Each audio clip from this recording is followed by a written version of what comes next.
It's the Gil Can Run Show, episode 28. Here we are. I've changed locations. I'm no longer shooting on my bed. I was using my bed before because that was the only place I had. I have a chair now. I have a chair in my room. And I get to sit in the chair at my desk with a computer. It's very nice. So, we're a day late because I was busy yesterday, massively busy. It was a long day.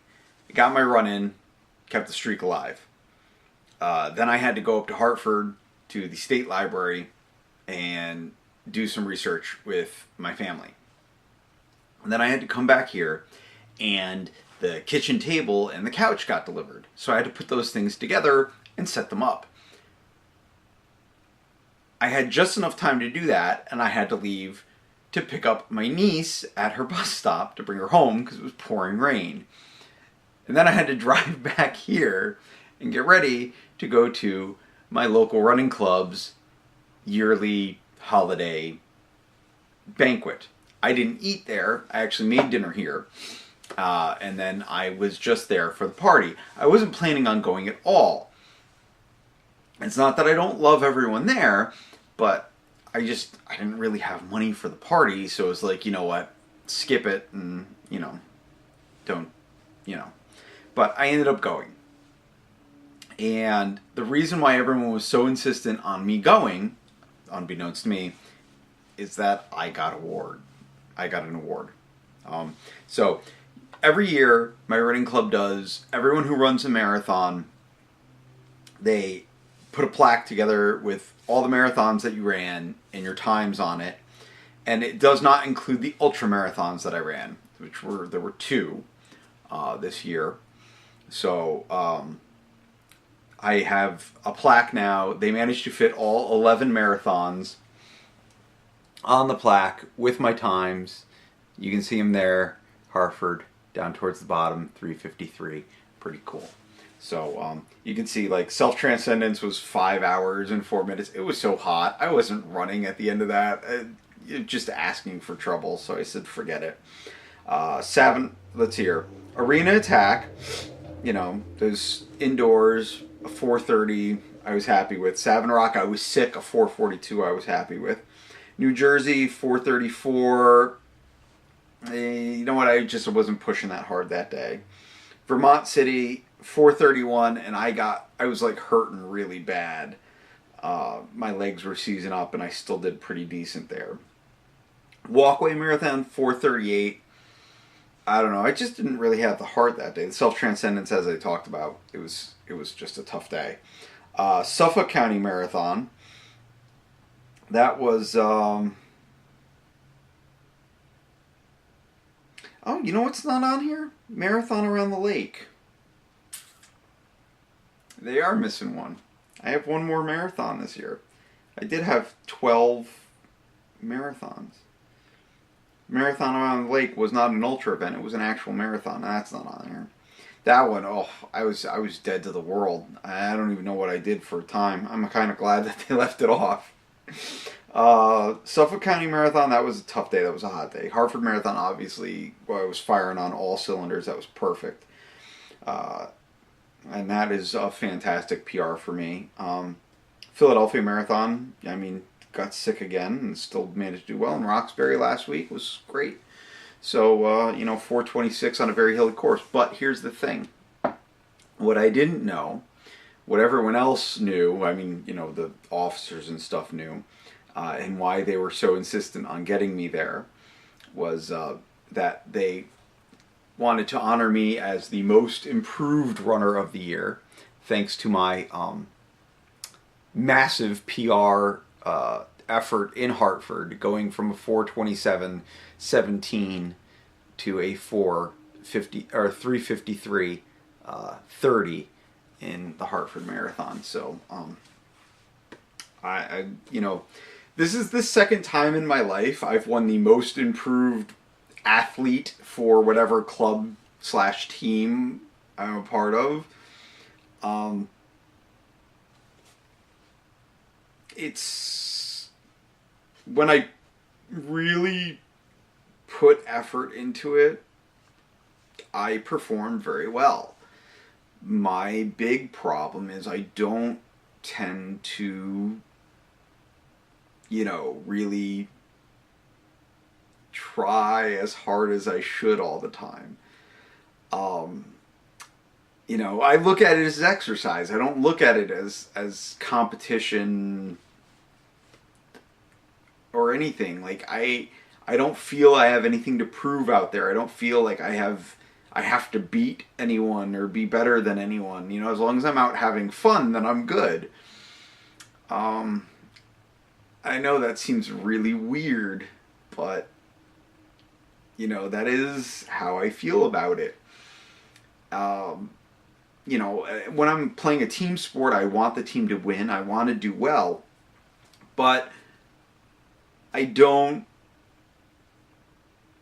know. It's hard to really vocalize that. It's not that I don't want to perform the best that I can, but at the same time, I don't want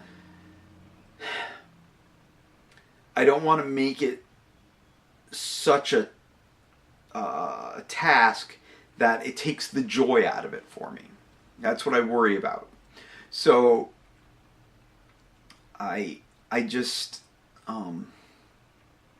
tend to take it easier than a lot of other people. I don't get that intense most of the time, and it can be difficult for me to get that intense. But I did. I put some effort in, and I'm really happy, and I'm sure that there were a million other people in the club who, improved greatly this year and deserve recognition for it. And they give out 2 of these every year. Usually they give them to a male and a female runner, and it was 2 guys this year. It was actually one of my buddies that I used to work with, Sikorsky, got the other one. So it's a really cool honor, and I'm glad that I went. I had a lot of fun, and then I went to the after party, and we had more fun. It was a good time. It's definitely a good time. So, part of running for me is not just the physical activity and keeping myself from dying, but the other part of it is that being at that starting line forces me to be in a social situation where I feel uncomfortable anyway. And so going to parties and things like that also forces me to be in a social situation where I generally feel uncomfortable. And so that, I had a good year. I had a good year running. I had a good year life-wise. I had a couple setbacks. Things happen, right? You're always going to have some bad in there. So I had, but it was a good year. 2015's been good to me. Hoping 2016 is going to be better. I should have more news on that next week. So we will see.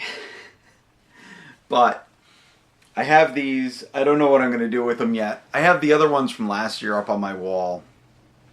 I may put them up there, or I may not, depending on what happens. We'll let you know next week. So let me put these off to the side. Sorry about that.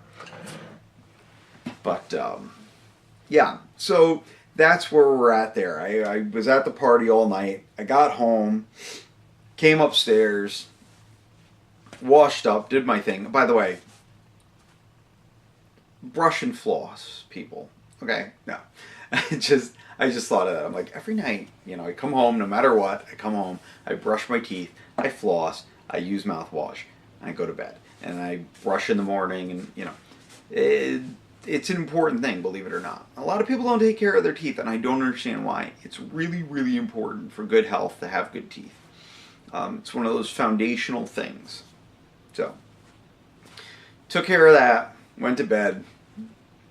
Complete non sequitur, right? Just random. Take care of your brush and floss, kids.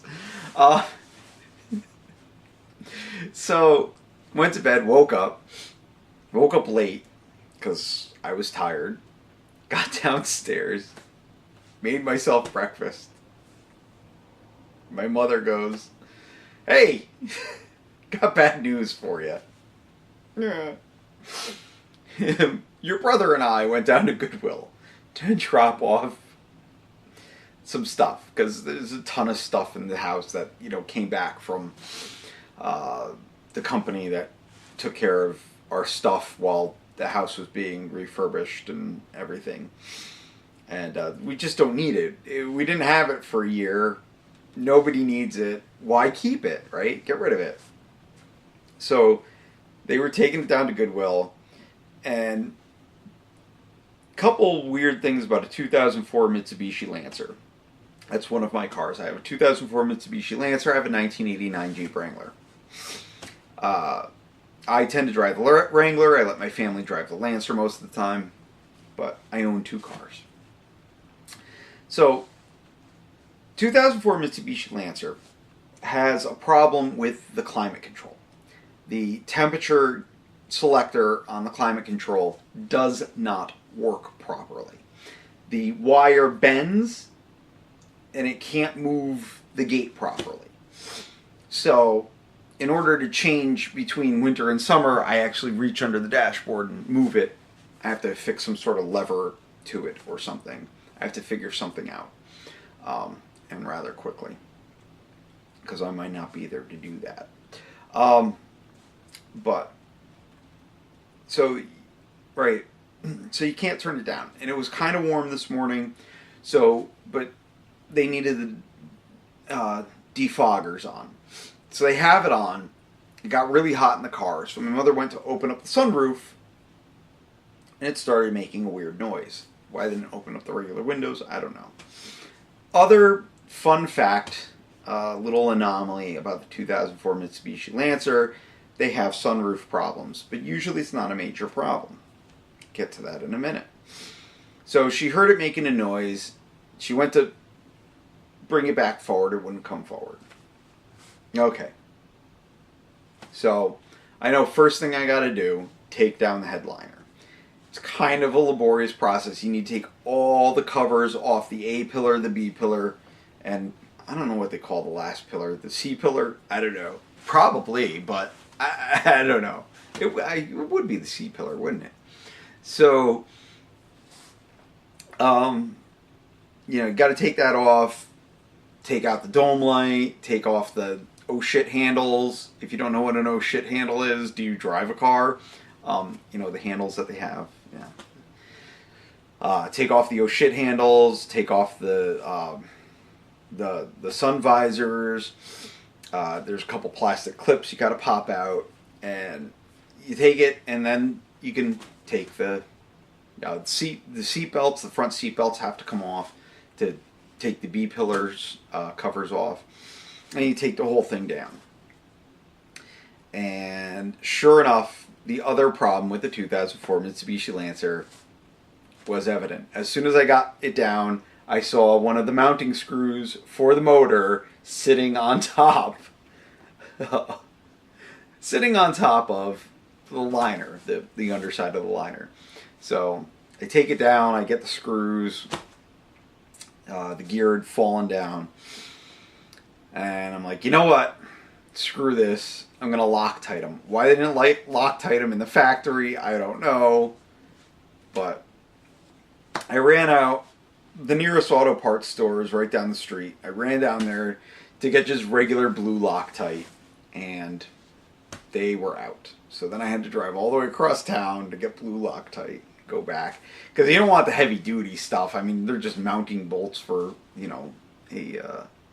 a sunroof motor. So it's not like the end of the world. Got it all back together. Had me some lunch. It's been nonstop, right? For like 2 days. Completely nonstop. So, but I got it fixed. Luckily it wasn't anything major, and just the way that it is. So, once again, showing exactly what I was saying last week, was it? You can do it, right? You absolutely can do whatever you put your mind to. you have the capability. You might have to learn some skills. You might have to go and research a little bit, but you can always do whatever it is that you put your mind to doing. So, pretty cool.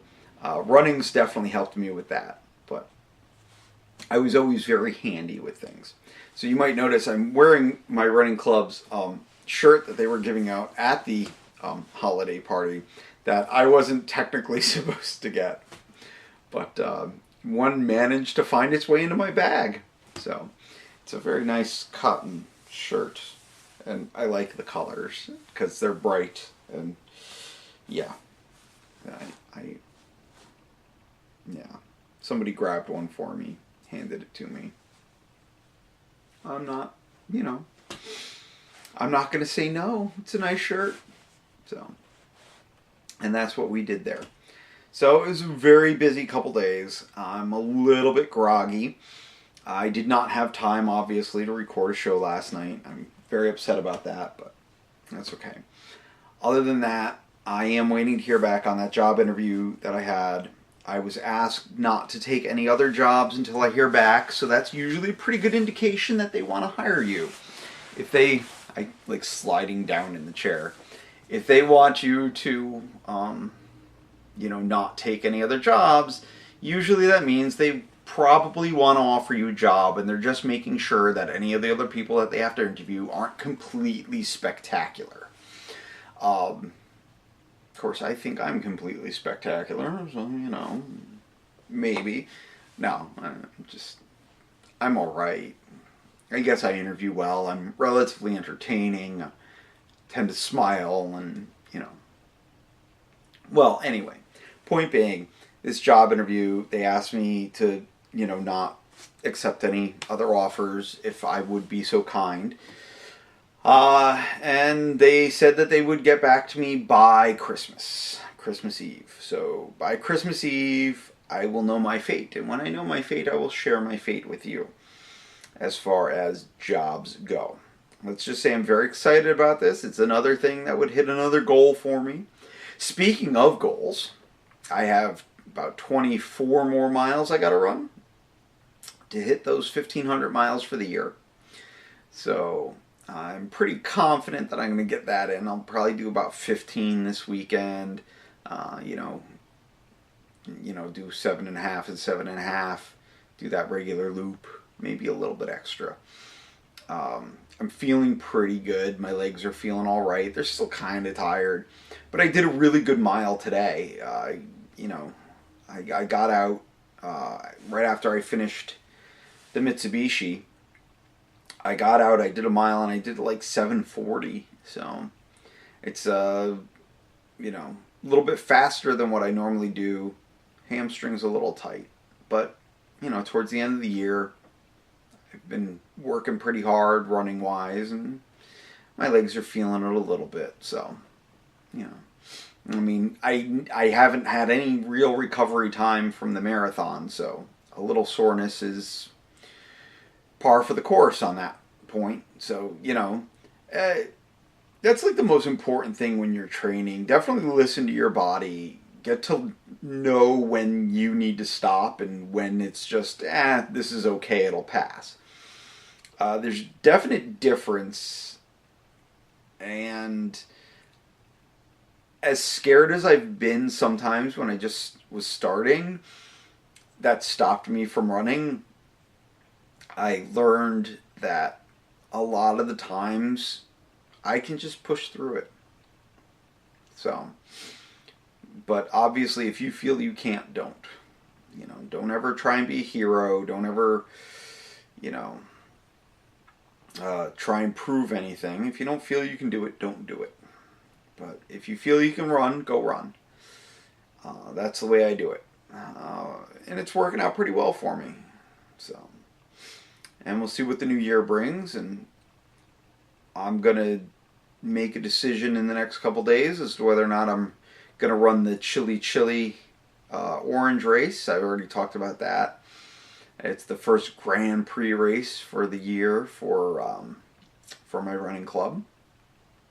So, and it's on New Year's Day. So we'll see. It'd be an easy way to get 5K in for the first run of the year. And, you know, we'll go from there and we'll see what happens. You know, other than that, I'm just kind of trying to relax and see what comes, what's happening and what's coming my way. You know, it's just a kind of weird time right now because I'm waiting to hear back and I don't know. I don't like not knowing. It makes me kind of nervous. It's distracting. It is. I'm nervous because I care. I want this job. I really want this job. At the same time, it will give me some obstacles, some challenges to overcome in the next couple weeks. But I really want this job, and I'm okay with those challenges. I'm ready to take them on. So it could be interesting. We will find out. Other than that, you know, we're just getting by, getting things done. There's not much left to do as far as stuff around here, which is nice. You know, it's nice to be able to actually relax. And it's weird because usually around the holidays people don't relax, right? You get all tense and you get all jittery and make a mess of things because, you know, you got to be in 8,000 places at once and what's happening, right? So this is like a really low energy show today. I'm feeling like really low energy and that's terrible. That's horrible. You guys should be like having a blast and talking about things. Star Wars just came out last night. I'm still not. All my friends are loving it and everything. And I'm just not rushing to go out and see it. I'm going to wait. You know what? I'll probably end up waiting until it's like on Netflix or whatever. I don't even have a Netflix account. Amazon Prime? Whatever. I don't have a Netflix account. I don't give a shit. I will. I'm going to wait. I mean, I have a Star Wars tattoo. I have friends who have many Star Wars tattoos, but I have a Star Wars tattoo. And I'm going to wait. I don't feel the need to get caught up in all the rush anymore. I get that people are fans. Pardon me. I get that people are fans and it's an event and it's something that they've waited for.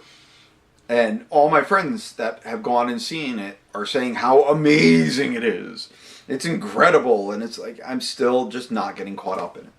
I'm not. After the last 3 movies, I'm like, forget it. I will go see it when I'm ready to see it. And I won't be seeing it in theaters. And I'm not going to go see the new Star Trek either. I am so pissed off about that, by the way. Now in, what was it, Star Trek Nemesis, they have a scene where they land a shuttlecraft. I forget why they were doing it, but they landed a shuttlecraft and they drove out of the shuttlecraft with an ATV, like a, you know, like a modified Jeep type vehicle. It was really a modified pickup truck. Firing like a regular weapon out of it. You know, like a regular, like Star Wars, like blaster type rifle, phaser rifle sort of thing. Not blaster, that's Star Wars. And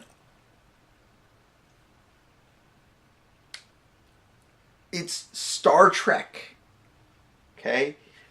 You don't need a 4-wheel vehicle. You have all these shuttlecrafts and everything. Like, as I said, I forget the plot point as to why they were doing it, but I just thought it was ridiculous. Because here's the thing. Science fiction, science fantasy. Okay? It's not just an action-adventure movie. It's not just shooting them up and explosions. That's not the point of those movies. That's not the point of the genres. The point is to inspire people. This is my problem. Okay? The original Star Trek series, the beginning of Star Trek The Next Generation, and mildly to a point of Deep Space Nine and some of the other series. Although they started getting away from it, particularly after Gene Roddenberry died. The point was, they had all these fantastic modern conveniences, teleporters, which oddly enough got dreamt up just out of, the fact that they didn't have the right models done to do the shuttlecraft to bring them down to the planet's surface by the taping of the first episode. So they had to come up with a way of doing it, and they came up with transporters.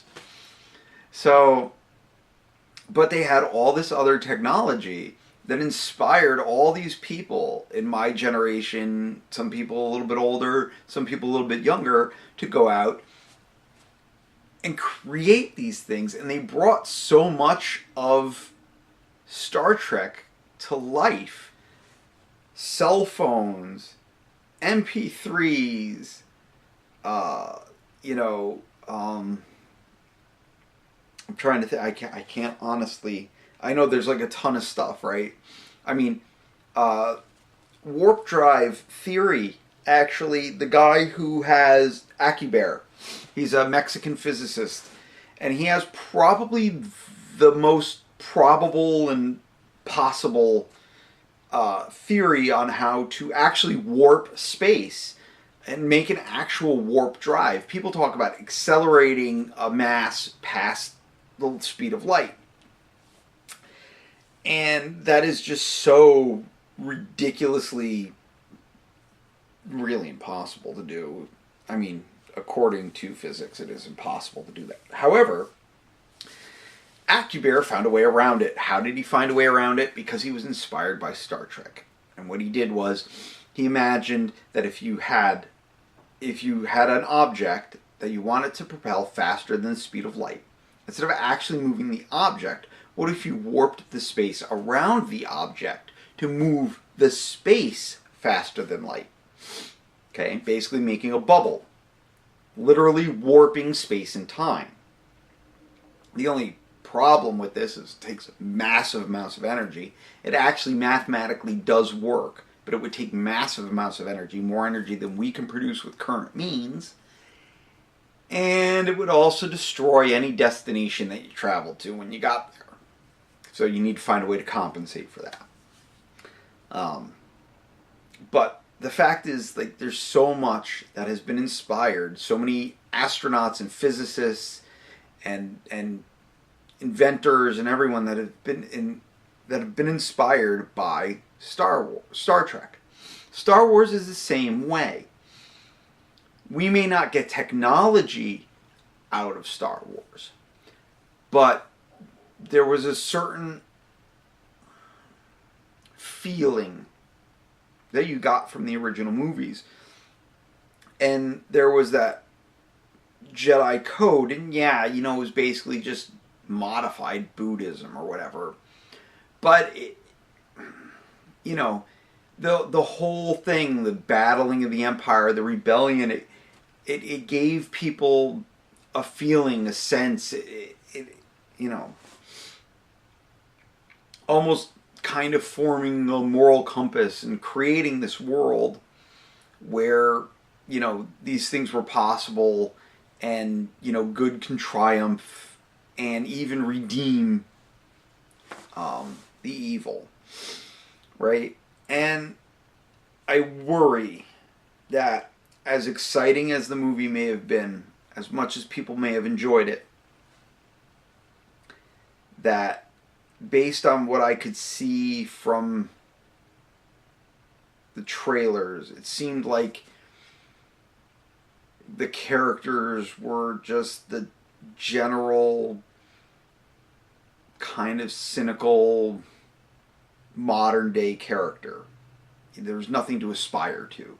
That it was just, you could take some guy off the street and throw him in the situation and this is how he would act. Right? If I'm explaining myself properly. I might not be. But I worry about these things because there's no inspiration anymore, it feels like, in any of these things. There's no There's no impetus to act. There's no meaning behind it. Lucas tried to do that with the new Star Wars movies when he made the prequels, and it was horrible. I mean, I felt like I was getting beat over the head. It didn't have that same subtle touch of the originals, is what I'm saying. So I don't know. I'm not excited. I'm not going to get all bent out of shape about it. I'm not going to rush out and see it. It's not going to happen. I want Hollywood to do things to come up with that. And I understand how difficult what I'm saying is. I mean, you can't make magic every time out, right? You can't hit a home run every appearance at the plate. It's not going to happen. But when you're talking about certain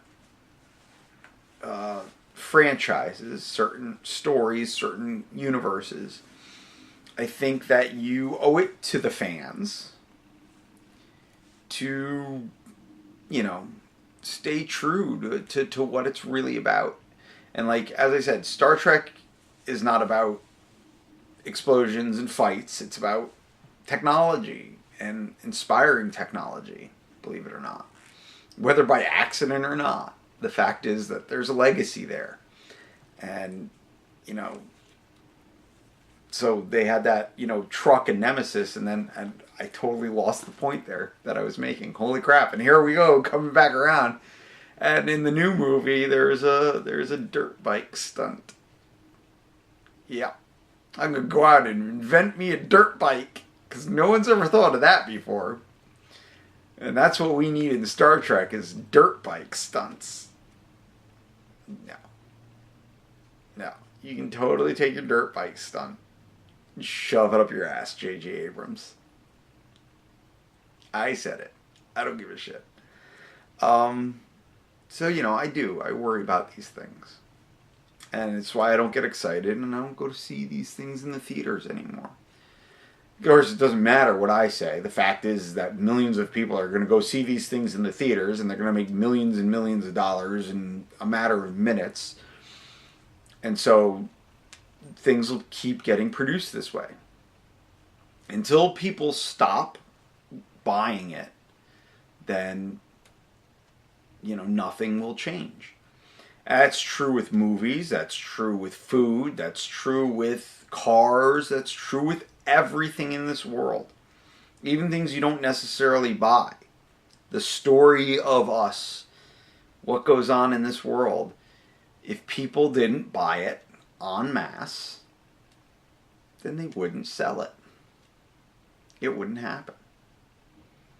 Now, how come there's never any good news? You know why? Because nobody ever watches good news.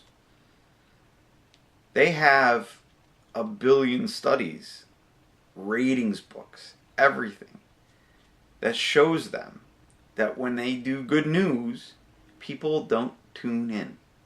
They only want to hear bad news. And it's weird because we understand that. A lot of people understand that. People make a hefty profit off of selling us fear.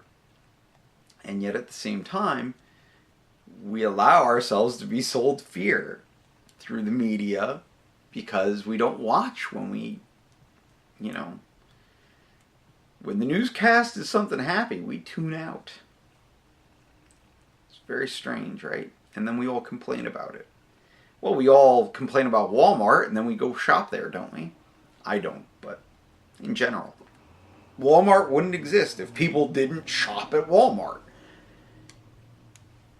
Simple as that.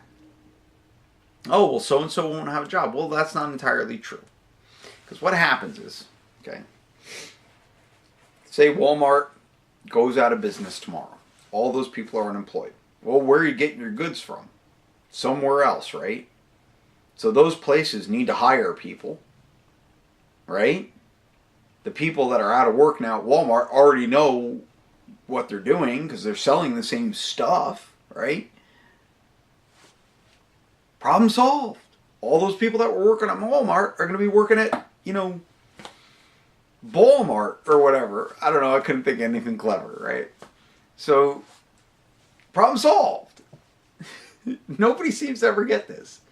If you have to have an industry, I've said this like a million times, if you have to have an industry, it doesn't matter who's providing the service, goods, or whatever. In the end, if people need it, there will be a market for it, so that industry will exist. So all the people that get displaced for a week or two because a Walmart shut down are going to get hired up by the businesses that need them. Because there's still going to be people that need the things that they're buying at Walmart. They're going to have to buy them elsewhere, right? No problem. But let's say nobody needed to buy anything. They were all making it. Well, then those people are free now with their time to go make the things too. Get trained how to make the things. The fact is, we don't need any company, any service, any good. We don't. We're capable human beings. We need to find a way to divide the labor evenly so that, everyone's doing the same amount of work, basically. But we don't need any of these industries that we have. We don't need them. They are convenient for us. That is it. It is convenience. And once we truly realize that, we don't need a Walmart. We don't need a Home Depot. We don't need, Kohl's. Okay? If the market is there, then there'll be another store. Whether it's a local store because people decided to start shopping locally all the time, or it's another giant store that everyone can complain about. It doesn't matter. As I said, you lose business here, you're going to pick up business here. So you're going to lose jobs here, but you're going to pick up jobs here. Well, where are you going to get the people to work the jobs here? Well, you're going to get them because they all lost their jobs here, right? And then even if you're not using the store paradigm anymore and you're doing something else, well, all those people now can go and do that other thing too. We have to stop letting people convince us that it's the end of the world if we don't have the system that we have now. Human needs will be met, however we need to meet them. I'm not being an anarchist. I'm saying that this particular system doesn't need to be used. We can find a better way. Well, it's the best system we came up with so far. Yeah, but there's still a lot of glaring errors, like, poverty, racism, genocide. We have a lot of issues going on in this system. It's worldwide, right? It is a worldwide system. It is not confined to one corner of the world anymore, right? So there are a lot of problems. And to just sit there and say, oh, well, it's the best system we could come up with. Well, shit, man, we need to find a better system. And you can't let people make you afraid of what might happen if the system were to break down. Because the things that human beings need, we're going to find a way to get. Because that's what we do. That is our nature. That is all creatures' nature. Whatever we need, we will get. A wolf needs to eat, the pack goes hunting. Right? An elephant needs water, their pack goes and finds water. So usually the matriarch of the family is the one responsible for finding water. She knows all the tricks, trades, and knows where to get them. But the point is, throughout the entire existence of life as we know it on this planet, when a life form has needed something, it's gone and gotten it. I don't need an artificial system to provide for me. I can provide for myself. Now, it's nice to have a society and have an artificial system that I can rely on so I don't have to do all the work myself. I'm okay with that. But I'm not okay with making a choice in a system that people are going to be starving in the street while other people have more than they, their children, their grandchildren, their great-grandchildren, and so on down the line will ever need. I have a problem with the system where it's okay for certain people to get killed just because the cops were scared of them, even though they were posing no actual threat. And we've seen it happen. I'm not okay with the system that murders people for the crime of murdering people. Where's the sense in that? Right? We've talked about all this stuff before. But the fact is that there's a lot in this system that needs to be changed. And I believe, deep down inside, that the entire system needs to be changed. Because I believe that the entire system is seriously flawed. And no matter what we do, if the system remains, a lot of these problems will remain. They have to. Because they are part of the system. We actually require poverty for our system to work. Right there tells you that we need to change it. Because you can't have value without the absence of the value, right? So like, you wouldn't know what darkness was if you didn't know what light is, and vice versa. Well, you wouldn't know what wealth was if you didn't know what poverty was. So something needs to fundamentally change. And then the fact that we force the poverty upon a disproportionate number of certain groups of people is kind of really shitty of us. And it makes a big mess. And then it goes further and it gets worse. So we need to stop being afraid that changes to the system are going to somehow deprive us of the things that we need. The only thing that will ever deprive us of the things that we need are ourselves. We do that all the time with the poverty issue. We intentionally deprive people of what they need to live just because we can. That is what poverty is. Okay? Poor people don't have the time to sit there and grow a garden and do all that stuff. Most poor people are working like 3, 4, 5 jobs. And they have no time for themselves to do anything. But the system requires it. So we allow it to happen. And it's done in our name. It's a shame. So, just one of those things to think about. You don't need Walmart. You don't need any of these things.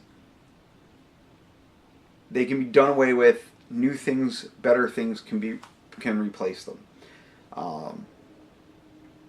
And as you learn the better things and how to bring those about, then you figure out how to replace these things.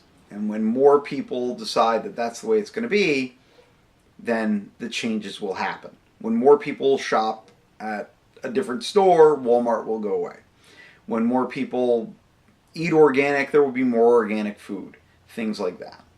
So, that's how it gets done. We have to make a choice, and we can't be afraid.